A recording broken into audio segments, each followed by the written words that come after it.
from the Energy Boutique with your energy forecast for April 2024. So welcome to April. Of course, we packed March up in a nice little box and we set it aside for right now, even though there's going to be some continuing topics and themes carried over from March into April. And of course, I am talking about the eclipse energy. We are smack dab in the middle of the eclipse gateway.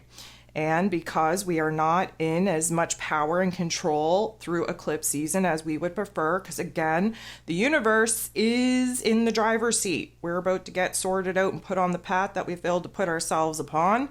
We still have a couple of energy shifts in this eclipse tunnel to go through to help us refine who it is that we are, what it is that we're focused on, and what it is that we're going to pursue from here. So of course, April would be the fourth month in the modern day calendar. And if that was true, then we would be dealing with stabilizing our physical realms, our emotional realms, our home and family environment. Again, the number 4 is very connected to foundations, structures, and boundaries. Many of us needing to build better foundations and structures in our lives, especially taking care of ourselves, especially implementing and creating boundaries in order for us to protect our emotional realm.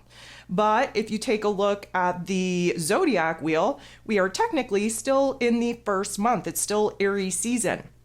If we were to take a look at the vibration of 1, then we know that we are initiating something new, that we are jumping into a new chapter, that we are bringing forth new parts of our identity. And of course, that 1 vibration has us dealing with a clean slate for us to stabilize this foundation in. Of course, when we move through April and we shift into Taurus season, that's going to be the second month of the zodiac wheel. And that 2 energy is about stabilizing. And of course, Taurus season in its entirety is a stabilizing season. It is a fixed earth sign. And so that 2 energy is about finding balance. And again, balance is a big topic and theme here in this eclipse gateway because, of course, we're trying to balance our own wants, needs, and desires with the wants, needs, and desires of the team, of the group, of the partnership. Again, full moon, lunar eclipse, and Libran energy, removing our connection, our codependent connection, our intertwining, our attachment to the people around us because we tend to put our own wants, needs, and desires on the back burner in order to make other people happy. Of course, the new moon total solar eclipse taking place in Aries energy on April 8th is going to have us busting out with this new identity, with this new version of self, with this new idea for a path, a plan, a strategy on what it is that we're going to do and pursue from here. And so we are definitely going to be balancing out the scales, so to speak, on where it is that we have to do what we need to do for our own soul's mission, our own soul's purpose, while still honoring the commitments, the obligations that we've made to other people. So we definitely have a lot going on. And of course, coming into April, the moon has just shifted into Capricorn energy. What that tells me is that, again, Capricorn energy, we're thinking long term. We're thinking about the foundation, the structures of this present moment, what we have to build, what we have to strengthen in order to have those long-term structures and foundations put into place to help us build towards our goals.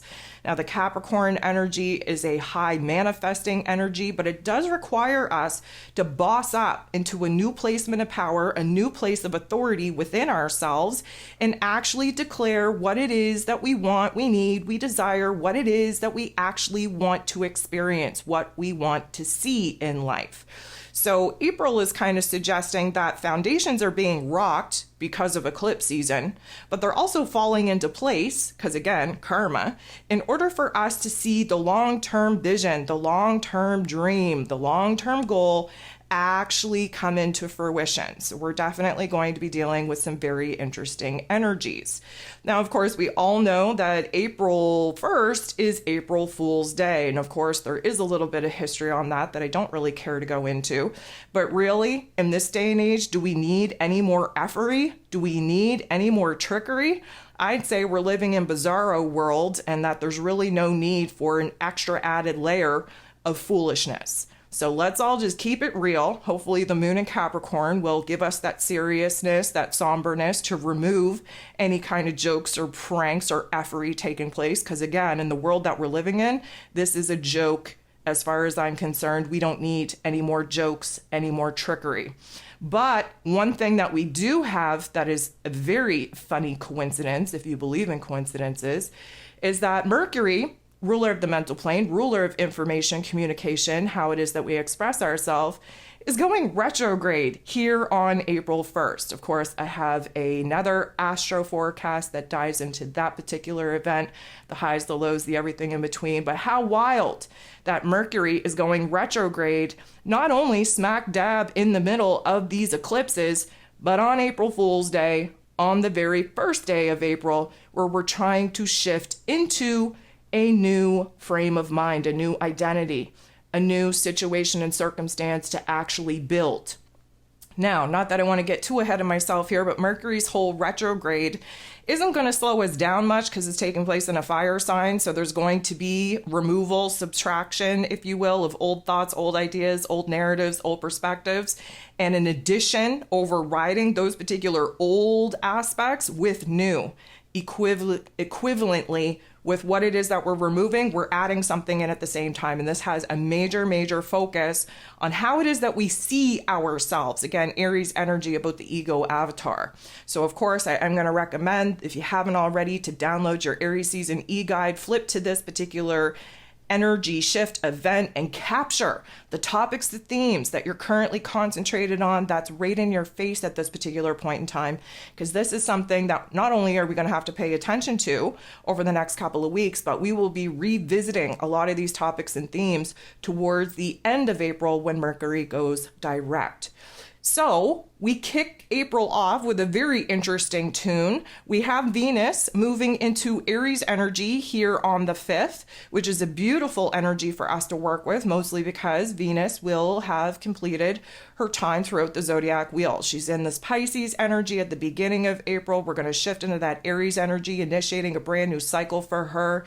She's going to be in her, let's call it aggressive goddess energy, in order for her to not only articulate, not only ask for, not only be very clear in expressing and communicating the changes in our heart space, but what it is that she now needs from here to feel safe and secure and stable, to bring happiness and joy to her realm. That Aries energy is a fire energy, a warrior fire energy, so we're not afraid to go after what it is that we want. It's going to be a very interesting dynamic, seeing as this particular event is also taking place in this eclipse tunnel. We definitely have to be open to understanding that we have to expect the unexpected, especially where our emotions are changing, therefore our values and priorities are changing, and therefore we are going to establish what needs to stay and who needs to stay and who and what needs to go.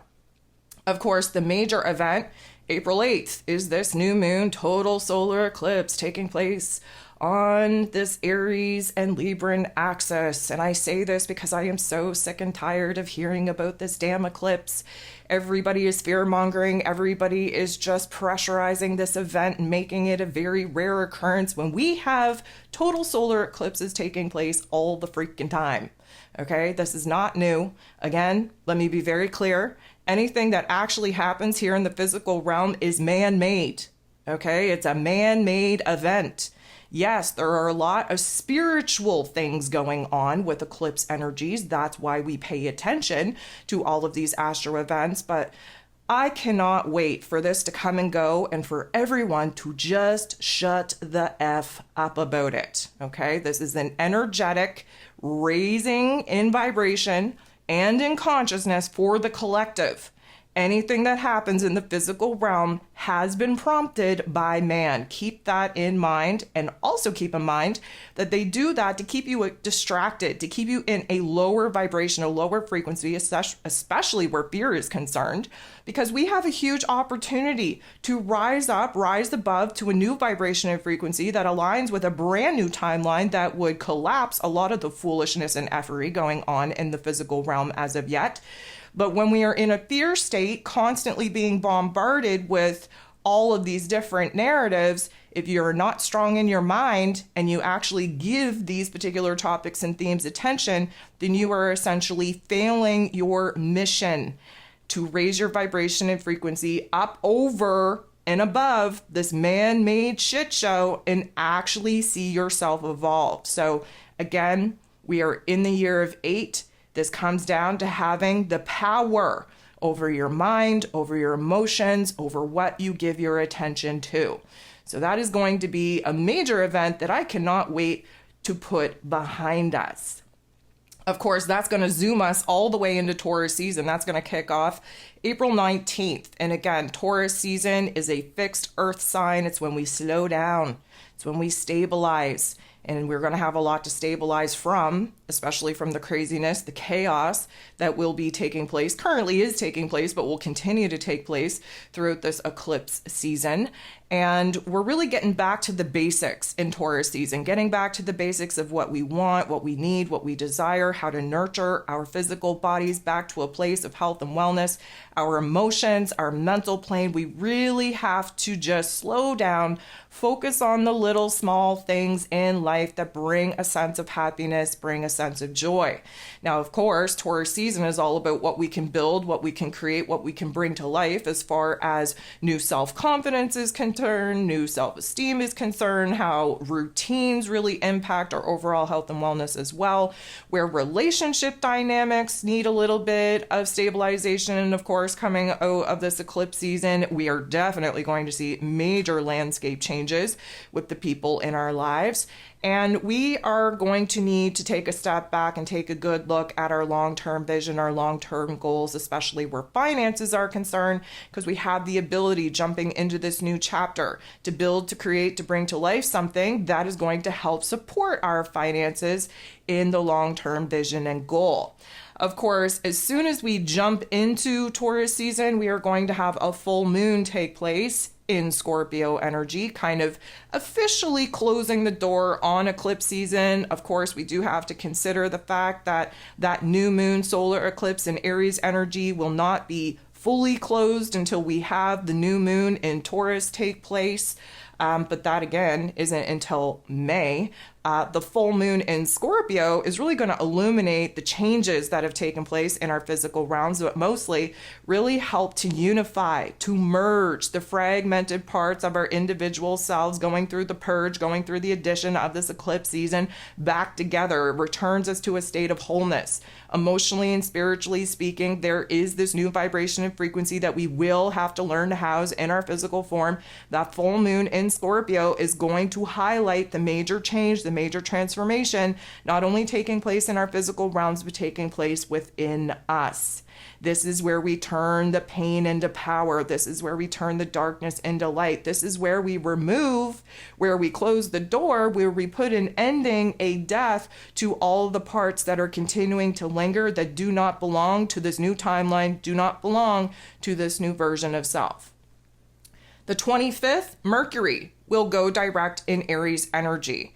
And so that will be a forward movement where we can implement some of the changes, some of the ideas that we've been percolating on while Mercury was retrograde. Again, another reason why it's super helpful to have your Aries season e-guide available to you, so that when we reach the end of the month, you can reflect back to the beginning of the month and see what the topics and themes were. Of course, with this retrograde overlapping with eclipse season, we have to expect the unexpected, especially where aspects from our past are concerned. And let me be very clear, a lot of triggers and activations coming from our past, coming back into this present moment, is to test how strong we are in this new version of self. Because if you have someone coming back from your past to trigger and activate you, and then suddenly you just fall back into who it is that you were at that particular time and reach new levels of pettiness, of pain, of trauma because they activated a wound within you, then you're really not that strong in this new version of self, are you? So again, this is another test. This is another chance to really anchor into this new version of self, to really test your capabilities over your mental plane, over your emotions, so that you're not allowing things from the past or even things from the present moment to send you back into a version of yourself that you fought very hard to get away from. So that's going to be a very interesting dynamic. And even more than that, towards the end of the month, on the 29th specifically, we have Venus on the move again. She's moving into Taurus energy. That is her rulership. We have the feminine divine energy in her placement of power in Taurus energy that connects us to the physical form through our five senses, that has us focused on our self-worth, our self-confidence, and what it is that we are now building and growing into. And especially seeing as we have already come out of this eclipse energy at this particular time, we have different changes going on in our lives. And we have a major change taking place in our heart space. We have new wants, needs, and desires that we want to get started and actually bring forth, bring into life. The Taurus energy is about stabilizing. And with Venus in her place of power, we're stabilizing the heart space. We're getting alignment with what it is that we want to build, what we want to create, what we want to bring to life. The interesting part about this is just the next day, April 30th, we have Mars, the god of war, ruling over our physical energy, our drive, our passion, our desires, even our anger, completing his time in through the zodiac wheel in that Pisces energy. He's moving into his rulership in Aries energy. So let me just say, Mars in Aries energy, this is when we get the green light go ahead to actually move forward, to take action, to make moves in all the right ways. We've been spending essentially the last 4 months, I would say, trying to align in our inner realm with a new mission, with a new quest, with a new purpose, with a new meaning, with a new truth that we can now bring into our physical realms, our physical realities. Now, the amazing part here is that we have the feminine divine energy of Venus in her rulership and the masculine divine energy of Mars in his rulership. And those two, in their respective rulerships, are going to help balance out the masculine and feminine energy, not only with us individually, but in our relationship dynamics that, of course, are going to take a major hit, good, bad, and otherwise, through this eclipse season. So it's almost as if everything has been astrologically, divinely scripted to help anchor us into this new version of self, stabilizing in this new identity, stabilizing our relationship dynamics, stabilizing the path, the plan, the strategy that will become very clear for us post-eclipse season on what it is that we need to do, what it is that we have to build, what it is that we have to create, what we have to take action upon in order to advance us in the path of our new pursuits. And so it is going to be a very interesting month. And let me just say, it is preparing us for an absolute banger of a month in May. May is going to be ever changing. There's going to be a lot of moving parts. It's going to be very accelerated. So everything that is happening in April is preparing us to take action, make moves, and actually see major changes and transformations take place in our physical realm in May. So with all of that being said, we are now going to jump into all of these individual energy shifts and what that is going to mean for us. So if you're ready, let's jump into April 1st when Mercury goes retrograde.